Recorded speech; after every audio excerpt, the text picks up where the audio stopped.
Assalamu alaikum. Today we're going to talk about almost the last lecture, and we're going to talk about the internal economies of scale and diseconomies of scale. We already had a brief introduction of what was the scale of operations, and we also discussed about what is economies of scale, what is diseconomies of scale. Now, each of them can be classified into internal and external, and we're going to look at different types of economies of scale as well. So, internal economies of scale. What is first internal economies of scale? These happen when a company cuts costs internally, so they are unique to that particular firm. This may be the result of the sheer size of a company or because of decisions from the firm's management. Larger companies may be able to achieve internal economies of scale, such as the following. So it's basically particular to that particular firm. It's unique to that particular firm. It's not like every other firm in that industry could have this particular economies of scale. No, only that particular firm, that particular business will be able to get economies of scale internally. So there are purchasing economies, risk-bearing economies, marketing economies, technical economies, and managerial economies, and financial economies. So let's look at each of them. Purchasing economies is basically about discounts for bulk buying. That is, suppliers will often offer good discounts for large orders, as it is cheaper for suppliers to process and deliver one large order as compared to many small orders. So, if you are a large organization, you would probably go and buy your goods stocks in bulk. You will buy a large quantity, because of which you can have these purchasing economies, as you will have discount for bulk buying, and this overall reduces the unit cost of purchasing raw materials. It's very simple, straightforward economies of scale, and one of the most common economies of scale type of internal economies. Then there's risk bearing economies. That is, it comes from having a diversified business portfolio. The, when we talk about business portfolio, it's not about your product portfolio, it's about like one in particular business name, but it has more industries of different firms. Like, both industries are part of the same business. For example, Habib School and Habib Bank, both are different, same business but different industries, operating an educational firm and then banking system. So like, it's a business portfolio. So in this particular situation, cross subsidization occurs when where losses of one industry can be covered by the profits of another industry. So that's basically what happens. But yeah, it's not too common, because not every other industry, not any every other business has lots of industries. They usually have one particular business. Then we have marketing economies. Marketing economies is the marketing budgets can be allocated to a diversified product range, so that whatever the marketing budget you have, it is allocated to a diversified product range. Your product range is probably very high, so that because of which your small products can also, you don't have to you know market each and every product. The costs are spread over a higher level of sales, so that your cost for marketing budget, you are getting a high level of sales. The more you market, the more sales you will get, so your costs are evenly spread out. So it doesn't matter how much you promote one particular product, you should overall, it is producing, like, you are having a diverse product range, so your you're marketing evenly each and every product, perhaps, or like focusing on some products, and eventually they market your other products automatically. When the customer comes to buy that one particular product, it will see the other products as well, and it automatically markets them somewhat. And it can also be that marketing economists, you can say that when you are a large business, different firms, your suppliers and your other customers, they also start marketing you, and your brand name is something that markets your products itself. So that's also something that you get from marketing economies. And finally, you can say that the advertising agencies tend to charge low rates to large scale businesses. So if you have a large scale of operations, then perhaps agencies will charge low rates, because they know that, okay, you already have a good brand name. Then we have managerial economies. Managerial economies is about large businesses are able to employ more specialized managers, or you can say specialist managers. What are specialist managers are that they are not just one particular manager, they have multi-function, they are multi-skilled. So these high salary workers or managers are given more work beyond their basic functions mentioned in the job description. Like, it's not just the work that you have hired them for. You can also ask them if someone is good at finance, but they also have some good. You have hired them for finance, perhaps, but you know that, okay, they have some good research and development skills as well, and they are good at marketing as well, or they are perhaps good at motivating, coming up with good motivation factor, deciding which motivation is better, non-financial or financial motivators, or how you can motivate your employees. you know that okay, they've got experience in HR manager as well, so you will go to them as well. So these specialists and managers, they don't have just one particular function, they are skilled, multi-skilled, so you can ask them to operate some other functions as well. So because of this, specialist functional managers operate more efficiently than non-specialist managers, thereby reducing your cost per unit. Technical economies. Technical economies are basically use of new sophisticated computer equipment or flow production lines, due to which high equipment cost is spread over large scale production. So even though the high equipment cost that you are having, it's basically spread over large scale production, that okay, one particular cost, one particular machinery is producing different sorts of goods or different amount of goods, that like your sales evenly cover up, they cover up your loss, that the cash outflow that took place because of the high equipment cost.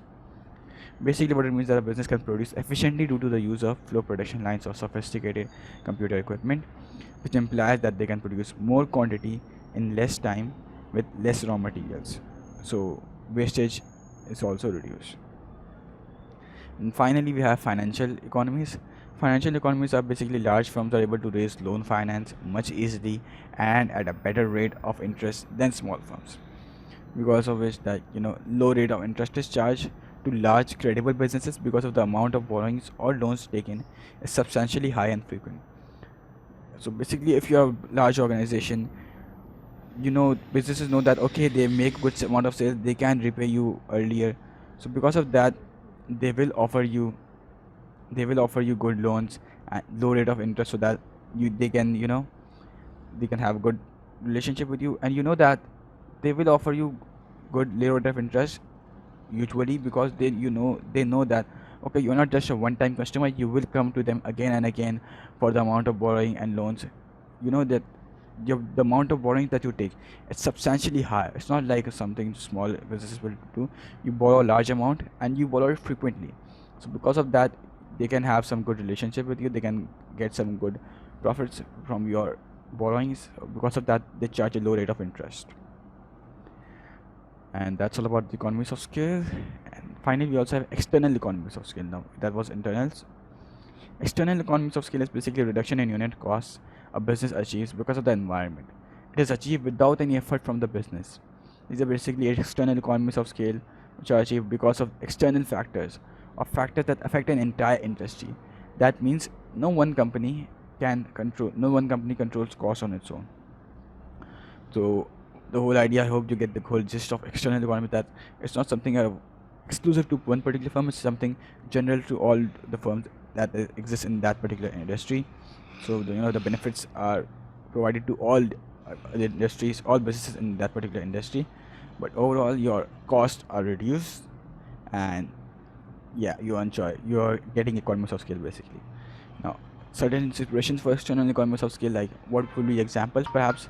Well, it could be emergence of a skilled labor force, which means there's less or no training required, or perhaps there could be training courses in local educational institutions, generally free or cheaper than normal courses.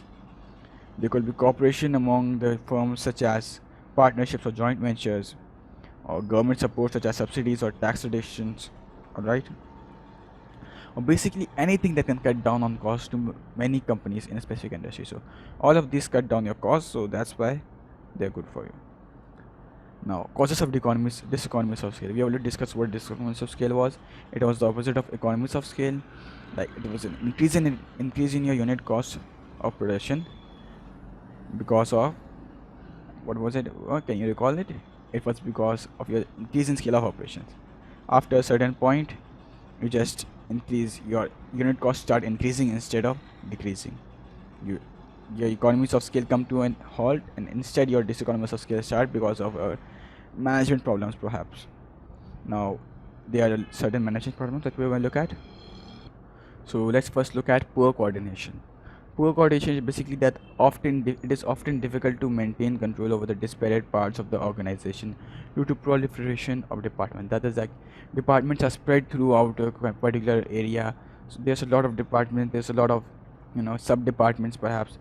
The hierarchy keeps on dividing. There's a lot of separate departments. So it's difficult to control each and every one department. So it's difficult for each of the departments to coordinate together because there's a lot of departments basically. This could lead to wasteful duplication of activities, and different quality levels, leading to high production cost. Basically, your activity is that perhaps you have given one task to one particular department, but you forgot, and the same task you have given to another department, and they don't know if they have you're basically duplicating that activity. So in order to particularly understand what duplication of task is, I would refer to this code that duplication of task can be understood with this code. One hand not knowing what the other hand is doing. So basically, one particular department, sub department, doesn't know what the other department is doing. They don't know that okay, they are particularly already doing your task, so you don't have to do it again. Then there's pure communication. Communication between different departments becomes more difficult, of course. Like there are sort of lot of departments, coordination becomes difficult, so of course communication is also difficult. Communication inefficiencies may impact decision making, due to which management efficiency is reduced. So like since you can't have good communication, it might take some time in order to reach your particular decision, and it will like just prolong your decision making and get delayed. There will be mass of messages from numerous employees, due to which communication is overloaded, and employees may not have explicit instructions or expectations from management. Therefore, there's a lack of feedback and worker involvement, affecting worker incentives. So, like, you don't exactly get explicit instructions or expectations.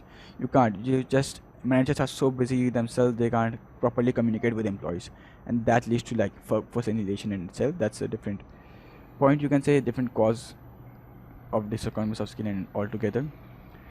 There's also distortion of messages over more sites and people. Like messages get distorted over long chains of people command. So one particular department, there's a head department, there's sub head department, there's supervisor, there's worker representative. Like the hierarchy is very long, and by the time the message reach from the topmost management level to the most minimum employee, common employee, the message gets distorted. It might be changed or something because of the long change of commands. Because of that, employees don't particularly get the task that they were supposed to be told. They are so told something else. The message is distorted. It doesn't hold the true meaning which it was supposed to hold at the start. So that's the whole idea behind poor communication. And there's also workforce alienation. That is, in large companies, workers may become isolated or alienated, especially in flow line manufacturing companies. So in flow line manufacturing of companies, of course, it happens because you're just basically using machineries. There's less employees, and employees are not taken much care of. They're just used to operate machineries. There's not much focus given to them. There's poor management of workforce due to increased size of business. That is, business is not able to monitor each and every employee. Like, of course, it's a large organization. How can it manage hundreds or thousands of employees? In a small organization where 10 or 15 people, perhaps you can, but a large organization, not a chance. Written communications may become more prevalent, moved over face-to-face meetings, such can lead to less feedback. So it's like over, not mover. Yeah. Sorry for that. Yeah. So since you can't have much work face-to-face, you can't have many face-to-face meetings, because of which they don't get the necessary feedback that they deserve. Employees don't get the necessary feedback that they want. So because of that as well, workers may become demotivated or no longer committed to company objectives, leading to a drop in productivity. Because we have already discussed that in motivation chapter, that motivation is directly linked to productivity. The more motivated an employee is, the more productive he or she is. Now those were the causes of internal diseconomies of skill. Now what are external diseconomies of skill? How can external diseconomies of skill occur? It can result from constraints of economic resources or other constraints imposed on a firm or industry by the external environment within which it operates. It occurs when an industry growing in size causes negative externalities and rising long-run unit costs. Basically, it happens because of the external environment in itself. Like, external environment becomes too much, like it grows too much, that your whole industry is growing too much, because of which the unit cost of the whole industry starts, and not just one particular firm. So these include capitalist constraints on public goods or traffic congestion. So basically traffic congestion, and it's more damaging to GID's businesses. Another example could be competition of scarce resources, which may push up the cost of rent, labor, or raw material. So basically that's the whole idea behind external diseconomies. So just read through this and just getting time. It's almost time. So thanks for watching, and Allah Hafiz.